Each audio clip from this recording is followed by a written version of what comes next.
Hello, welcome back to Switched On. Paul here, and another in our series of grid videos. And today we're going to be having a look at the control scheme in the game, and primarily the different types of controllers that you can use and different types of control scheme. Now, the first thing we're going to start with here is I'm going to be showing you a little bit of footage, not using Pro Controller, further in the bin. Going to be using Mario Kart steering wheel. So the game supports side-on Joy-Con support.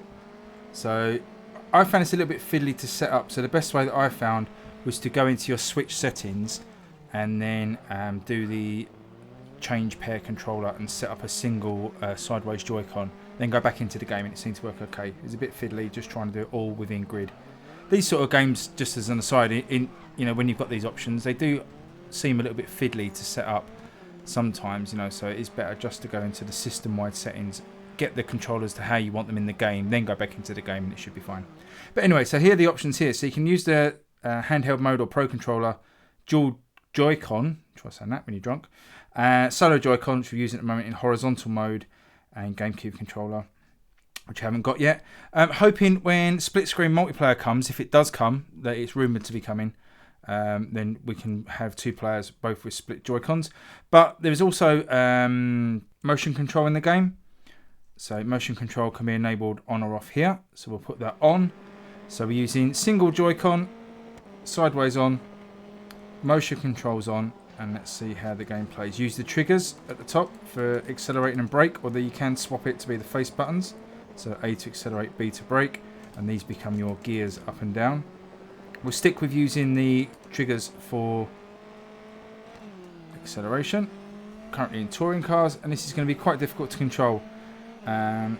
So you might have to bear with me as I take a massive hit already, and a hit up the backside. Well, we're not here to show that we're the best racer, we're here to show off the controls, so let's get on with that.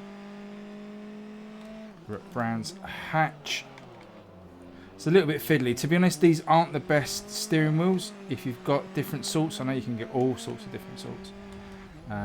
You may have more joy, because I'm going to make a real pig's ear of this. So I do apologise again. The point of these videos isn't to say, look how skillful I am. Obviously, it's just to say, this is what the game offers. I'm currently recording this whilst playing the game in handheld mode with the Switch propped up. But what I'm going to do is hopefully have a picture-in-picture, which you should be seeing now, of me controlling the game. And oh, there's another massive off. I do apologise. I'm going to dock this, play the replay back, and hopefully, through the magic of editing, sync everything back up. But yeah, this is okay for Mario Kart because you use the face buttons. Perhaps I could switch to the face buttons here and use it. But yeah, it's not the most comfortable holding down the triggers because they're quite awkward and hard to press down on this particular steering wheel. So I'd bear that in mind. If you're going to be buying a steering wheel to play motion control, then look for one that's got comfortable triggers, if that's the way you want to go. But I mean, I can imagine it's being a lot of fun, say with that split screen mode when it comes. A couple of your mates with a steering wheel. It's a shame there isn't any way to change the sensitivity. I had a look around the settings and I couldn't find anywhere. So that may be a question for Ferrell on the AMA that they're going to run on Tuesday. Just perhaps ask if there can be... Oh, we're going to roll it? No. See if we can have some sensitivity settings.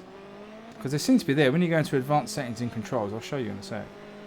There does seem to be settings there for dead zones and stuff like that.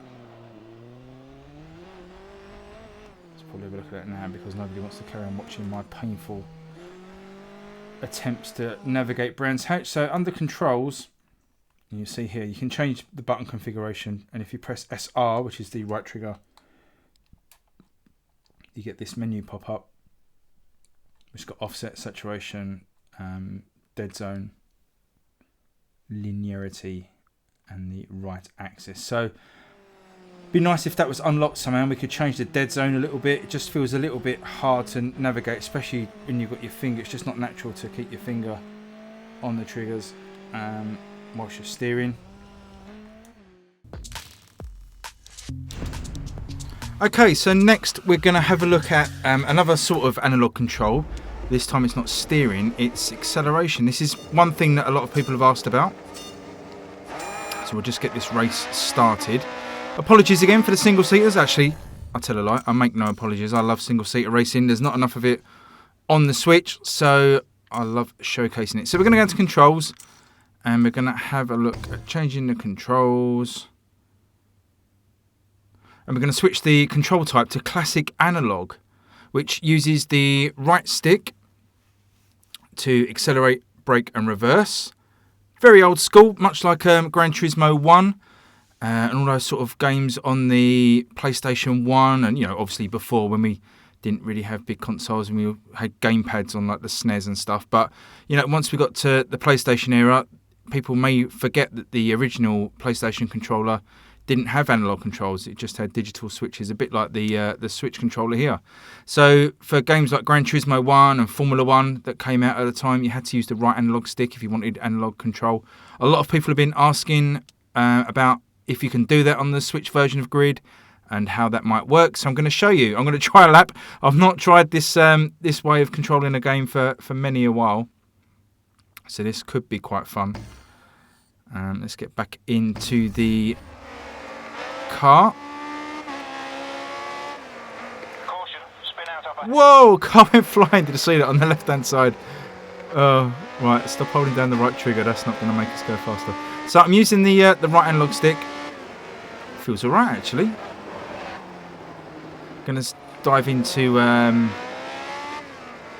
cockpit mode in a minute. Still using a lot of help. This is going to be, or I say help, the assisted controls. What I'm going to do shortly is turn those controls off so you can see how the different control methods work. But this is basically about as easy, well, it's not actually as easy as you can get it because there are even easier controls, but this is more or less as easy as a sim arcade style that you're going to get.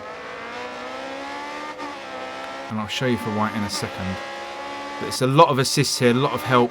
Stability controls on going around corners. Traction control, ABS when braking.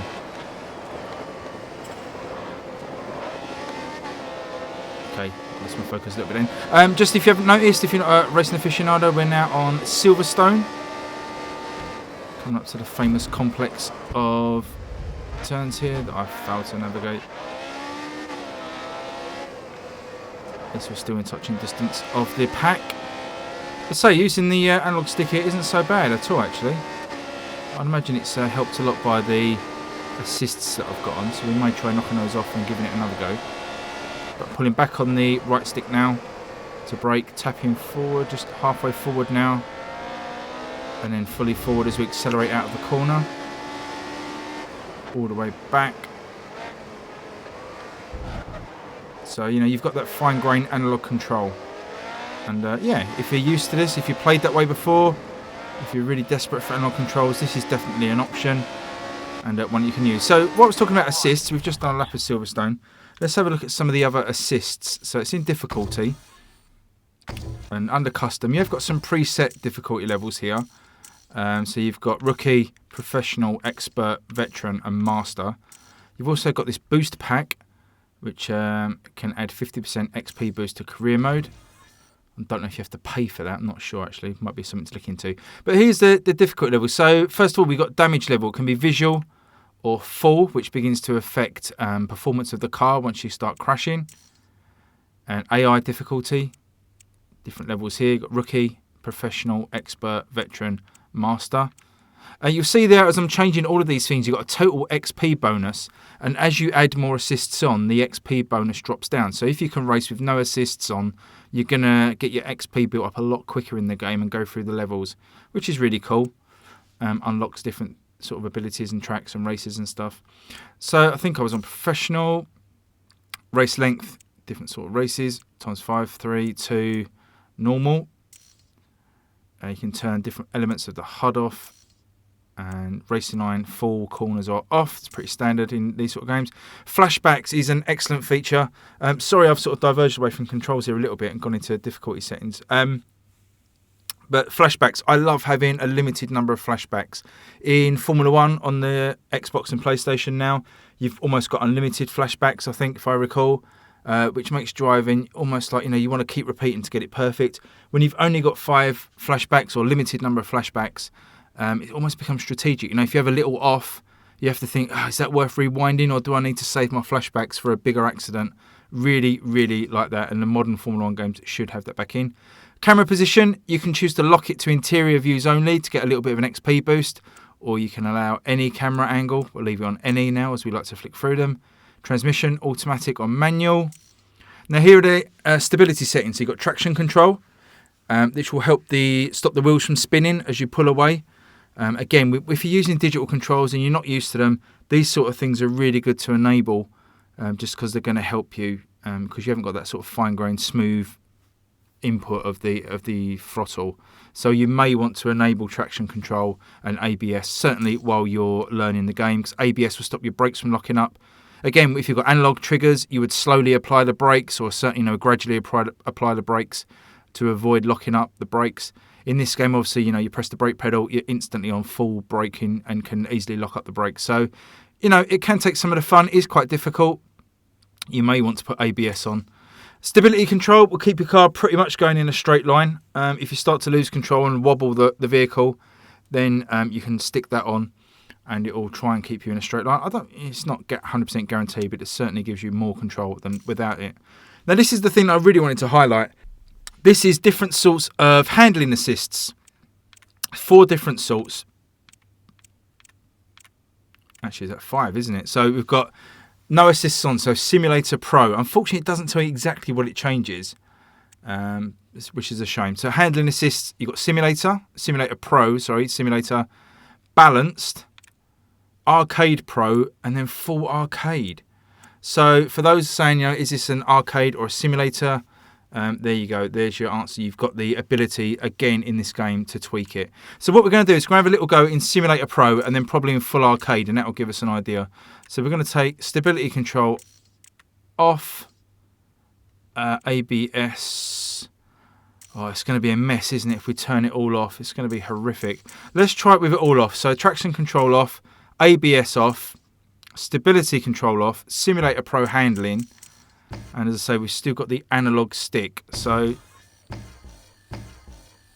it asks to restart. Whenever you change the difficulty, you have to restart the race. Not a problem. So remember, this is pretty much as close to a sim as you're going to get. A lot of wheel spin off the line. Gradually apply the throttle with the right stick. Coming up to the corner. Whoa, coming together there with the 2 cars in front. Locking the brakes up. Big lock up there from us.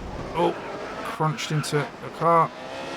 But so I would certainly suggest that the analog system is helping here. Very wide on that corner. We're not trying to be a hero here. We're just trying to figure out what control we've got and what we haven't. Onto the analog brakes. Get us slowed down.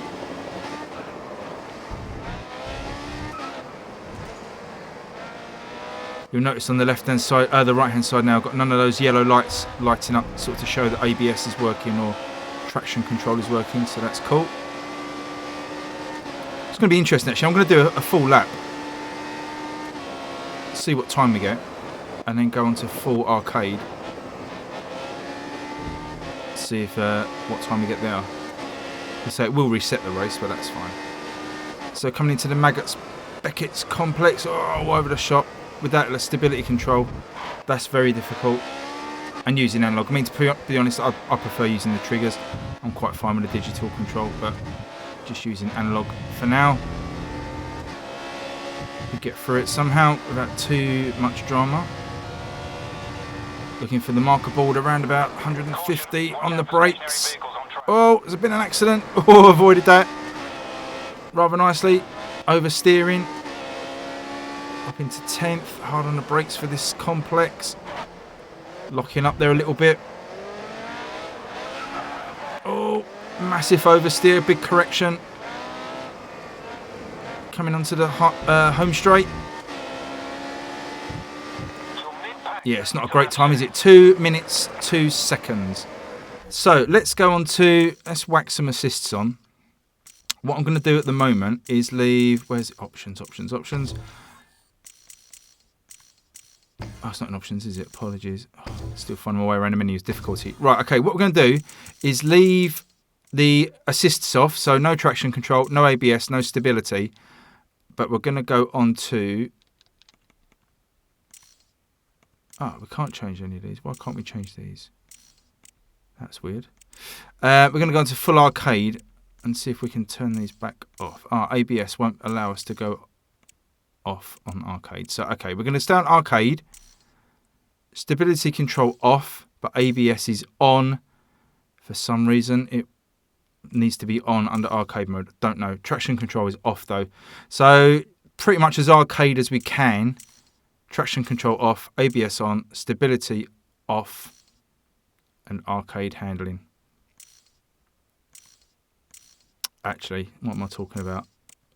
We need to go full arcade, don't we? So traction control on, ABS on, stability on, arcade handling. Right, okay, sorry about that.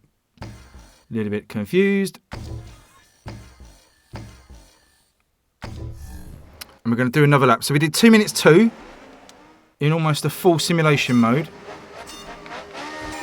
Let's see how much better we do. So you can already see, if you keep your eye on the right hand side there, you can see the yellow lights lighting up. You can see we're using traction control to get off the line. I say using, the obviously the system automatically kicks in. Another massive accident at the first corner there. See ABS working as well. Stability control you can see lighting up there. This is the downside though of using this sort of assisted controls. You do feel a lot slower. You've got less control sort of going in and out of the corners of when you brake and accelerate, because the system wants to take over and help you through there without crashing, but obviously it's a lot slower. So looking for the marker board around about 100. And again, I want to get around that corner myself, but the AI is pulling me back in to keep me nice and smooth. So this may end up actually being a slower time, which may be surprising, but also probably be an easier drive. I'm certainly not having to work as hard, you know, basically full throttle at the moment. Looking for the marker board, but the AI is already starting to slow me down. Got someone up on my inside. Through they go. Coming up to the complex. And you can see the difference here already. I mean, I did brake a little bit there, but you can see the AI is getting us through that without too much trouble at all. No damage of going off. You can see loads of lights lighting up on the right hand side as I go through there, so loads of assists through that. Traction and stability control. Hard on the brakes around about 100, but the AI is braking early for us. Just makes you want to sort of just throws your timing out, because it's sort of looking to turn in a little bit later than the AI is braking me, so it's throwing my rhythm off a little bit. Loads of lights again on the right hand side, ABS and traction control. Coming up to the line, and it's going to be a lot slower. Yeah, 207, so not surprising with all the, you know, it's an easier drive and certainly would be good for learning tracks. But yeah, no good for setting the best times, because the AI is really keen to get you slowed down, keep you stable through the corners. So I hope that's been useful. So we showcased the Mario Kart steering wheel, and we've showcased the analog controls on the right stick, and we've had a look at a couple of the assist models. So we've looked at full arcade handling, simulator pro handling, the differences, looking at a 5-second time difference at least between those two. Could probably do quicker laps in both modes with a bit of practice on this track. But there you go. Hope that's been a useful video. Please like and subscribe. Thanks for all the support on these grid videos again. Really, really appreciate it. They're doing so well, and I'm just amazed to see the support for this game. You know, it's racing games are a little bit niche, but people are crying out for a racing game on the Switch. And if you haven't seen the poll on my community tab, this game is way outscoring Zelda Link's Awakening in sort of anticipation state. So if you've not voted in that yet, have a look at the community tab and put your vote in for your favourite game that you're looking forward to in the next week.